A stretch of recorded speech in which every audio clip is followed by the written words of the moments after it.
So we'll discuss the 16th Finance Commission. So there are key recommendations என்ன share of the states in the central taxes vertical devolution. Vertical devolution எவ்வளவு முடிவு பண்ணிருக்காங்கன்னா 41%. So central government collect ஆகிற net tax ப்ரொசீட்ஸ்ல இருந்து 41% ஸ்டேட்டுக்கு கொடுக்கணும். அப்போ சென்ட்ரல் கவர்மெண்ட் கிட்ட 100 ரூபாய் இருக்கு அப்படின்னா 41 ரூபாய் ஸ்டேட்ஸுக்கு கொடுத்துணும். Okay. So 15th finance commission 41 தான் ஃபிக்ஸ் பண்ணாங்க. அதை அப்படியே கண்டினியூ பண்றாங்க. நீங்க இப்போ 13th இருந்து நீங்க ஹிஸ்டரி எடுத்தீங்கன்னா 13th finance commission suggested 32%.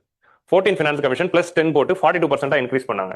15th finance commission என்ன பண்ணாங்க, 42ல இருந்து -1 பண்ணி 41 ஆக்குனாங்க. எதுக்காகனா ஜம்மு அண்ட் காஷ்மீர் ஸ்டேட்டா முன்னாடி இருந்தது, அது யூனியன் டெரிட்டரியா 2019ல மாறினதுனால 15th ஃபினான்ஸ் கமிஷன் என்ன பண்ணுச்சு, அதை நாங்க டைரக்டா ஹோம் அஃபேர்ஸ் வந்து கொடுத்துப்போம் அப்படிங்கறதுனால 42ல இருந்து 41 குறைச்சாங்க.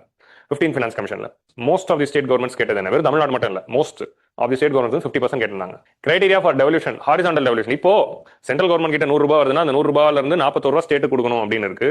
அந்த 41 ரூபாய் ஸ்டேட் வாங்குறாங்கல்ல, அதுல இருந்து இப்போ ஒவ்வொரு ஸ்டேட்டுக்கு எவ்வளவு ஷேர், 41 ரூபாய் எப்படி 28 ஸ்டேட் பிரிச்சுக்க போறாங்க அப்படிங்கிறதுக்கு தான் இவங்க வந்து ஹாரிசான்டல் டெவல்யூஷனுக்கு ஒரு ஃபார்முலா சொல்றாங்க. அதுக்கு ஒரு கிரைட்டீரியா வச்சுக்கலாம், ஹாரிசான்டல் டெவல்யூஷன் கிரைட்டீரியாஸ். இதுதான் பிலிம்ஸ்ல வந்து அடிக்கடி கேட்கிற ஏரியா. இந்த வாட்டி வந்து 6 கிரைட்டீரியா இருக்கு. So first criteria is income distance. So income டிஸ்டன்ஸ்ங்கிற கிரைட்டீரியா முன்னாடி வேற இருந்துருக்கு, இப்போ டெஃபினேஷன் வந்து மாத்திருக்காங்க. ஸோ ரெண்டாவது கிரைட்டீரியா என்ன பார்க்குறோம் அப்படின்னா பாப்புலேஷன். ஸோ பாப்புலேஷனுக்கு அடுத்து 17.5 வெயிட்டேஜ், 15ல இருந்து 17.5 ஆக்கிருக்காங்க. So 2011 பாப்புலேஷன்ல 17.5 weightage. 2011 எதுக்குன்னா இன்னைக்கு இருக்க ரியாலிட்டிஸை ரிஃப்ளெக்ட் பண்றதுக்கு. 15th ஃபினான்ஸ் கமிஷன்ல என்ன பண்ணாங்க, இந்த டெமோகிராஃபிக் பெர்ஃபார்மன்ஸ் அப்படிங்கறத இதை ஆட் பண்ணும்போது என்ன ஆகுதுன்னா, ஸோ ரெண்டுத்துக்குமே நம்ம பாயிண்ட், இதுக்கு வந்து 0.25 ஏத்திட்டோம், ஆனால் இதுக்கு 0.25 குறைச்சிட்டோம்.